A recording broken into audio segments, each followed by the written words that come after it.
اعوذ باللہ من الشیطان الرجیم بسم اللہ الرحمن الرحیم الحمد للہ رب العالمین الصلاۃ والسلام علی افضل الخلق محمد وآلہ الطیبین الطاہرین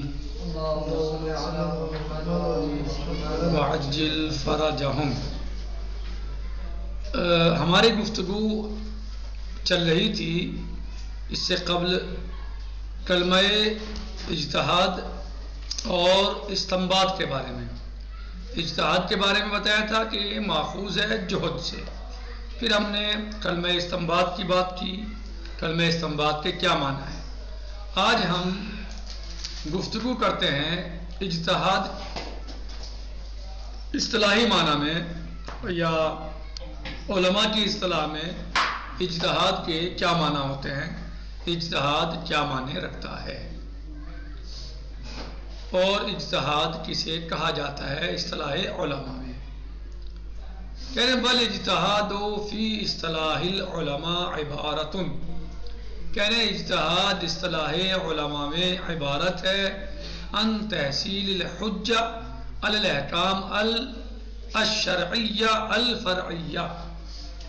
اجتہاد اصطلاح علماء میں عبارت ہے حجت کا حاصل کرنا، تحصیل الحجہ، حجت کا حاصل کرنا، علی الاحکام الشرعیۃ الفرعیہ، احکام شرعیہ فرعیہ پر، احکام شرعیہ فرعیہ پر حجت کا حاصل کرنا اجتہاد کہلاتا ہے علماء کی اصطلاح میں۔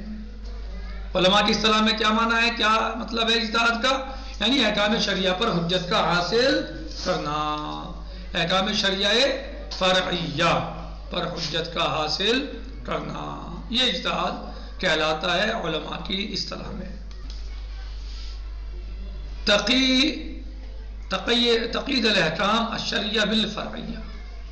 اب آپ کے دماغ میں یعنی یہ بات آ رہی ہوگی کہ احکام شرعیہ کافی تھا، اب فرعیہ کی کیا ضرورت تھی کہ احکام شرعیہ فرعیہ، تو فرعیہ کی کیا ضرورت تھی اور فرعیہ سے کیا مقصود ہے؟ یعنی فرعیہ یعنی فروع، یعنی کون سے فروع، کون سی شاخیں؟ ہاں، یعنی فروع دین،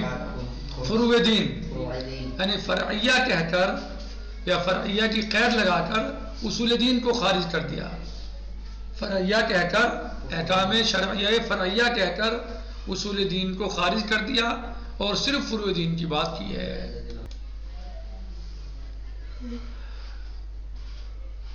تقید الاحکام الشرعیہ بالفرعیہ، قید کرنا کیا احکام شرعیہ کو فرعیہ سے، کیوں؟ لإخراج علت، لإخراج تحصیل الحجہ علی الاحکام الاصولیہ الاعتقادیہ، تاکہ نکالا جا سکے، خارج کیا جا سکے اس حجت کو جو اصول دین میں یا اعتقادات میں حاصل کی جاتی ہے، اس حجت کو یہاں خارج کر دیا ہے۔ صحیح خارج کر دیا حجت کو، اصول دین والی حجت، جن حجتوں کے ساتھ اصول دین کو حاصل کیا جاتا ہے یا اصول دین کے احکام لیے جاتے ہیں، ان کو خارج کر دیا اس سے فرعیہ کہہ کر کہ حجت یہاں جو ہے وہ فروعات میں ہے، یعنی فروعات والی حجت مقصود اور مراد ہے، نہ کہ اصول دین والی یا اعتقادات والی حجت مراد ہے، بلکہ کون سی حجت مراد ہے؟ وہ حجت جو اصول دین میں، ہاں اصول یعنی فروع دین میں یعنی احکام میں، جو فروع دین میں جو احکام ہیں ان پر جو حجت قائم ہوتی ہے وہ اجتہاد کہلاتا ہے علماء کی اصطلاح میں، اصول دین میں نہیں، اعتقادات میں نہیں۔ کا وجوب الاعتقاد بالمبدا تعالی و صفاتہ والاعتقاد بالنبوہ والامامہ والمعاد، جیسے کہ مثلا جو ہے اعتقاد، وجوب اعتقاد مثلا اللہ تعالیٰ کے وجود کے بارے میں یا مبدا کے بارے میں یا اس کی اللہ تعالیٰ کی صفات کے بارے میں یا مولا عز و جل کی مثلا صفات کے بارے میں اعتقاد، یا نبوت کے بارے میں اعتقاد، یا امامت کے بارے میں اعتقاد، یا معاد کے بارے میں اعتقاد، یہ سب جو ہے یعنی یہ اس میں داخل نہیں ہے، بلکہ یہاں جو حجت سے مراد ہے وہ احکام شرعیہ فرعیہ پر حجت قائم ہوگی، وہ اجتہاد کہلاتا ہے۔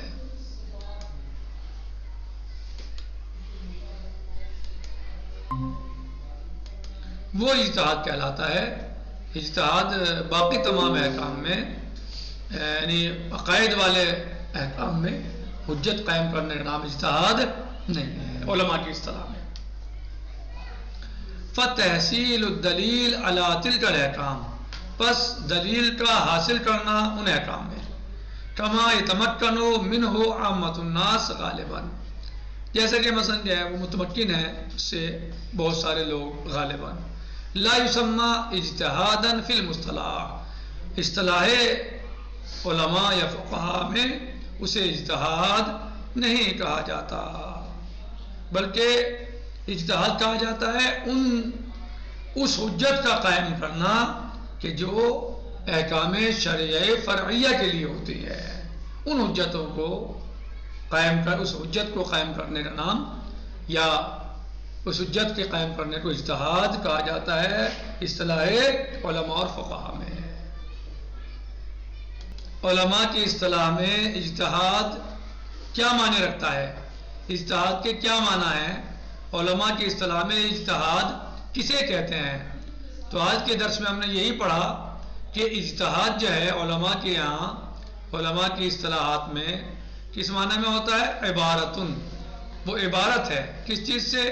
ان تحصیل الحجہ علی الاحکام الشرعیۃ الفرعیہ، یعنی حجت کا حاصل کرنا احکام شرعیہ فرعیہ پر، یہ اجتہاد ہے علماء کی اصطلاح میں۔ اب سوال یہ ہے کہ شرعیہ کے ساتھ فرعیہ کی قید کیوں لگائی گئی؟ الشرعیہ الفرعیہ، شرعیہ کے ساتھ فرعیہ کی قید کیوں لگائی گئی؟ کہہ رہے ہیں مقید کیا ہے احکام شرعیہ کو فرعیہ سے، کیوں کیا ہے؟ لِإِخْرَاجِ تَحْصِيلِ الْحُجَّةِ الْأَحْكَامِ الْأُصُولِ الْاعْتِقَادِيَّةِ، تاکہ اس حجت کے حصول کو نکالا جا سکے، خارج کیا جا سکے جو اصول اعتقادیہ پر قائم کی جاتی ہیں یا حاصل کی جاتی ہیں، اس حجت کو تاکہ اس سے باہر یا خارج کیا جا سکے، جیسے کہ وجوب الاعتقاد بالمبدأ تعالی و صفاتہ، اللہ تعالیٰ کے وجود کا اعتقاد یا اس کے صفات کا اعتقاد یا نبوت کا اعتقاد یا امامت کا اعتقاد یا معاد کا اعتقاد، یہ سب کیا اصول دین ہے؟ تو اصول دین ہیں، تو ان پر جو دلیلیں قائم ہوتی ہیں ان دلیلوں کو اجتہاد اصطلاح علماء میں نہیں کہا جاتا، بلکہ یہ چیزیں خارج ہیں اجتہاد کی معنی اور مراد سے اصطلاح علماء میں، بلکہ جو دلیلیں یا حجت قائم کی جاتی ہے، اصول قائم کی جاتی ہیں احکام شرعیہ فرعیہ کو حاصل کرنے کے لیے، صحیح، جو حجت اس پر قائم ہوتی ہے اسے اجتہاد کہا جاتا ہے۔ سمجھ میں آیا بھائی؟ اب ہم گفتگو کرتے ہیں ضرورت اجتہاد پر۔ جب ہم اجتہاد کے معنی سے فارغ ہو گئے لغوی اعتبار سے اور اصطلاحی اعتبار سے، تو اب ہم گفتگو کرتے ہیں اجتہاد کی ضرورت پر۔ کہتے ہیں ضرورت الاجتہاد، اجتہاد کی ضرورت۔ ان الاحکام الاسلامیہ لم تتعرض الى بیان کل واقعۃ وحادثۃ علی نحو جزئی، علی نحو جزئی و فردی و تفصیلی۔ کہتے ہیں بے شک احکام اسلامیہ لم تتعرض الى بیان کل واقعۃ وحادثۃ، یعنی احکام اسلامیہ میں تمام واقعات اور حادثات کو نہیں بیان کیا گیا ہے علی نحو جزئی و فردی و تفصیلی، تمام احکام کو جزئی طور پر نہیں بیان کیا گیا، تمام احکام کو فردی اعتبار سے بیان نہیں کیا گیا، اسی طرح تمام احکام کو تفصیلی بھی بیان نہیں کیا کہ سارے احکام تفصیلی ہوں، ایسا ہے؟ یعنی تمام احکام تفصیلی ہیں آپ اسلام میں؟ نہیں، بلکہ کچھ احکام تفصیلی ہیں تو کچھ غیر تفصیلی ہیں، کچھ احکام فردی ہیں تو کچھ غیر فردی ہیں، کچھ احکام جزئی ہیں تو کچھ غیر جزئی ہیں. یعنی ایسا نہیں کہ سارے احکام جزئی ہیں، ایسا نہیں کہ سارے واقعات یا احکام جو ہیں وہ فردی ہیں، ایسا نہیں سارے احکام جو ہیں مثلا وہ تفصیلی ہیں. نہیں، نہ سارے تفصیلی ہیں، نہ سارے جزئی ہیں، نہ سارے فردی ہیں. واضح یہاں تک؟ فَإِنَّ هَذَا مِنَ الْمُسْتَحِيلِ حُصُولُ، بس اس طریقے سے حاصل کرنا مستحیل ہے، محال ہے. لِأَنَّ الْحَوَادِثَ وَالْوَقَائِعَ غَيْرَ مُتَنَاهِيَةٍ وَإِنَّمَا عُرِضَتِ الْأُمُورُ بِشَكْلٍ مَجْمُوعَةٍ مِنَ الْأُصُولِ الْكُلِّيَّةِ وَالْقَوَاعِدِ الْعَامَّةِ. کیوں مستحیل ہے صاحب حاصل کرنا؟ اس لیے کہ لِأَنَّ الْحَوَادِثَ وَالْوَقَائِعَ، اس لیے کہ حادثات، حوادث، حادثات اور وقائع، واقعات، واقع چیزیں، واقع غیر متناہیہ، یہ غیر منتہی ہے، یعنی ضرور یہ ختم ہونے والے نہیں ہیں، غیر متناہی ہے، بہت زیادہ ہیں. وَإِنَّمَا عُرِضَتِ الْأُمُورُ، اور احکام جو ہیں، امور ہیں، صرف اور صرف عارض کیے گئے، پیش کیے گئے بے شکل مجموعہ، مجموعے کے طور پر، من الاصول الکلیہ، اصول کلیہ اور قواعد عامہ. یعنی کیا بتائے گئے ہیں؟ قواعد کلی بتائے گئے ہیں اور جو ہے وہ اصول کلی بتائے گئے ہیں. قواعد عامہ ہیں، کسی بھی چیز کے بارے میں عام طور سے قواعد کیا ہیں؟ عام، یعنی جو بات ہوتی ہے وہ قواعد عامہ کے بارے میں ہوتی ہے نا. جب کوئی بات کرتے ہیں تو حکم کہاں پہ لگتا ہے؟ عام پر. یہ نہیں کہ حسن مہدی صاحب، فلاں صاحب، فلاں صاحب، یہ میز، یہ کرسی، جب بات ہوگی سب میز کی ہوگی مثلا، جب بات ہوگی تمام کرسیوں کی ہوگی مثلا، حکم جو لگے گا صحیح. تو یعنی جزیات پہ ہی، کلیات پہ حکم لگتا ہے. قاعدہ کیا آتا ہے؟ قواعد جزیات کے لیے آتے ہیں، کلیات کے لیے آتے ہیں؟ کلیات کے لیے آتے ہیں قواعد جو ہے، نہیں کلیات کے لیے آتا ہے نا وہ. اب مثلا یہ تو نہیں کہا، یہ شریعت نے مکلف کہا کہ مکلف کون ہے؟ کہ جس کی عمر 15 سال ہو جائے مثلا، بالغ کون؟ جو بالغ ہو جائے اور وہ شعور رکھتا ہو، عقل مند ہو، ہوش ہو سے. صحیح ہے، یعنی مکلف کب ہوگا انسان؟ جب بالغ ہوگا اور عاقل ہوگا. صحیح صحیح، بالغ ہوگا، عاقل ہوگا. اب یہ تو نہیں کہ وہ شریعت آئے گی اور ہر انسان، ہر بچے جو 15 سال کا ہو گیا ہاتھ پکڑ کے دنیا کو دکھائے کہ صاحب یہ بالغ ہو گیا، یہ مکلف ہو گیا. ایسا تو نہیں ہے. کلی قاعدہ بتا دیا، عمر 15 سال کی ہو جائے یہ علامتیں ہیں مثلا، اور عاقل ہو تو اس پر احکام شریعہ عائد ہوں گے. تو کلی قاعدے بنتے ہیں، قواعد کلیاں ہیں، فردی فردی فردی تھوڑے ہوں گے کہ ہر شخص پہ، بلکہ قاعدہ بتا دیا، تطبیق ہو جائے گی، سب کو ہو جائے گی. تو جو قواعد ہیں یا اصول ہیں، قوانین ہیں، وہ کلی ہوتے ہیں. حتی دنیاوی قوانین بھی اسی طریقے سے. یہ تو نہیں ہے کہ صاحب ہر یعنی ایک قانون بنائے گورنمنٹ، حکومت، اور مثلا وہ کہے کہ مثلا ہر محلے میں جا کے کلی قانون بنا دیا. اس میں فردن فردن ضروری نہیں ہے کہ مثلا الگ الگ یا ان کو اس طرح ہو. کلی قانون ہے تو جو بھی ہے مثلا ملک میں رہ رہا ہے، دیش میں رہ رہا ہے، سب پہ لاگو ہو جائے گا. صحیح ایسے ہی ہے نا. یا فردی فردی ہوتے ہیں؟ قانون کلی ہوتے ہیں.